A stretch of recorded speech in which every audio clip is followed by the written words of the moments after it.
Hello, my friends. Welcome back to Summit, the second Sunday in Advent. My name is Joel, and you are with me in my purple background, and I carry the G, of course, for my Green Bay Packers as we work into the second Sunday of Advent. Really awesome readings this week because God is doing great things. That's what you're going to sing in the Psalms. So sing out that Psalm response loud and proud, especially if your psalmist seems a little bit wavery or shaky with the hand as they put it up.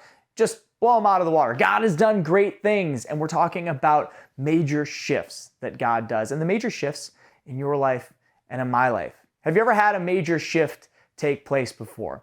I've got one that always comes to mind, which is a little bit silly, but it's back in my childhood, and I think about it. I was a middle school student, and I was in just a negative place. I'd say that. I was, you're 13. You're angsty. Like, who hasn't been there, right?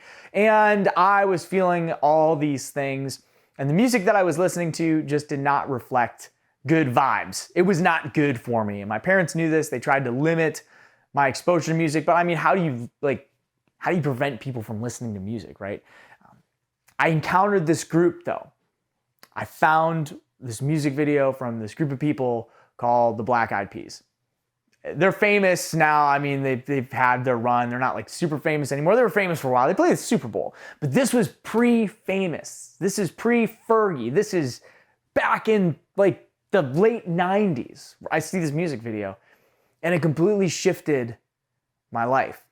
See, at that time, like the Black Eyed Peas were really into this whole like positive energy, positive music thing. And so everything that they wrote was very different than the music that I listened to. And it completely opened up my eyes to this other way of enjoying music and finding music that like brought positivity into my world that wasn't like overly cheesy. I guess all the music my mom gave me was like completely terrible. But this was music I enjoyed.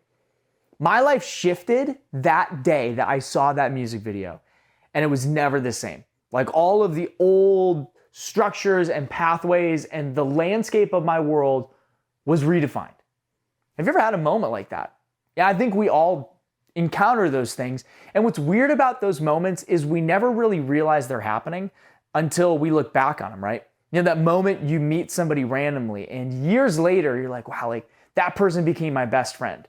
And you had no idea at the time, but you met each other and the landscape of your lives changed completely. Where like you don't even necessarily remember what life was like before that. And sometimes our landscape shift and we know that it's a big deal, but we don't realize how big of a deal it is until later on. You know, sometimes for good things, we meet a friend, sometimes for not so good things, like we move, our parents take a new job and our whole life gets upended, or maybe your parents get separated and the landscape of life shifts a little bit. You know, sometimes there's good things and there's not so good things. And we experience this at different moments in our world, our lives. But God's in those shifts, right? And that's what this week is about, because God is doing great things in those shifts. First reading comes from Baruch. I think that's how you say it, but that's a fun way to say it. And this dude was an assistant to Jeremiah, who we heard from last week. So he's a minor prophet. His prophetic book only has a couple of chapters in it and is real basic. It follows a pattern of sin and judgment and repentance. And actually the reading we get this week is the entirety of chapter 5 in the book of the prophet Baruch, which is verses 1 through 9. And it's a poem. It's a consolation poem. It's the end of this book, and Baruch is saying God is going to bring consolation to the people. They've been through tribulation. They've been through trial. They've brought it upon themselves, but God is doing great things. And he's got this imagery about the landscape shifting, of valleys being filled in and mountains being made low. And the truth that God is not only going to console the people, but is going to do something that changes the landscape forever. Now, this prophecy looks ahead, just like Jeremiah did, several hundred years to the birth of Jesus and how the landscape's going to shift in that moment, and that God is going to do great things for people in Jesus and in that moment. And St. Paul, in his letter that we get this week from Philippians, which is one of my favorite letters of St. Paul. Again, another short letter. If you have a chance to read through the whole thing as part of your Advent devotion, I encourage you to do that. But in this beginning piece of the letter, he encourages the people to allow God to continue the good work he's begun in them. You see, when we start to follow Jesus, our landscape starts to shift too. I talk about that moment I encountered the Black Eyed Peas and how that changed my world forever, and it really did, but Jesus is like that. And maybe you've had an encounter with him in a really unique way that maybe you don't completely understand yet. You found Jesus in a moment where you had deep prayer, maybe by yourself. Maybe it was on a retreat, or you went to a youth conference, or were in your small group, or had somebody say something to you that just kind of shifted your perspective on the Lord, or maybe you had a profound moment in Mass. Wherever that happened, the Lord started something in you. The Lord is doing great things in you. And I need to encourage you in this moment, because maybe you're not feeling like that's the case, but I'm telling you, if you've encountered Jesus, your landscape is shifting. It's not a question of if it's shifting. It's just a question that maybe you haven't recognized it yet. And maybe it's going to take some time before you really realize all that it means to encounter the Lord. So take St. Paul's encouragement this week and let God continue the good work that he's doing in you, because there's shifts taking place in our life when we give that over to Jesus.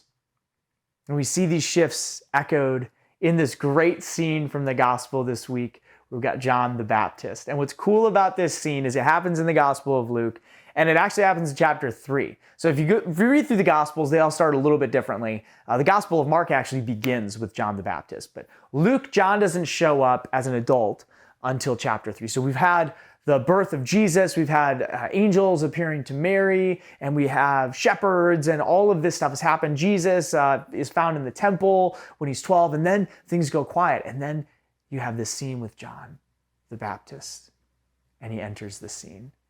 He enters and he says, God is doing something big. He quotes from the prophet Isaiah that God's going to make mountains low and fill in valleys. The landscape is shifting, and John is ushering that in. This Advent, I want to invite you to have a landscape shift, a perspective shift, to invite Jesus into your life again in a new way, to usher him in to your heart so that he can make mountains low and fill in valleys. You see, sometimes we need a landscape shift, right? Like we find ourselves in ruts and routines, and we're like, man, I wish that I could encounter the Lord in a different way and maybe experience something different. I need a change. Brothers and sisters, Advent is a great time for there to be a change. And this week in particular is a great time to invite God to make things new in you. For some of you, that might mean going to the sacrament of confession. I'd encourage you to do that during the season of Advent anyway, but that's one place where we can have a landscape change, a giant shift, that God can do great things in your life. And again, I need to remind you, just because God is doing something great now doesn't necessarily mean we'll see the effects of it right now. It isn't sometimes until years later that we realize the great things that God has done for us, the mountains that he's moved in our lives. But I assure you that God is doing a great work in you right now. And allowing God to continue that great work is simply being open to God doing that work, to staying in relationship with the Lord, inviting him in, and allowing him to continue what's already been begun. So do that this week, because God is doing great things, God has done great things, and God will do great things. And what better time to celebrate that than this second Sunday of Advent? So enjoy it. Enjoy these readings from the prophet Baruch, and just how your lector is going to say that name when they get up. In fact, I'd love to hear exact pronunciation phonetically. Drop that in the comments on this video, because I would love to just hear how your lectors say the word Baruch. I might be saying it wrong, for all honesty. But I look forward to reading your responses, and I look forward to seeing you back here next week for the third Sunday of Advent on Summit.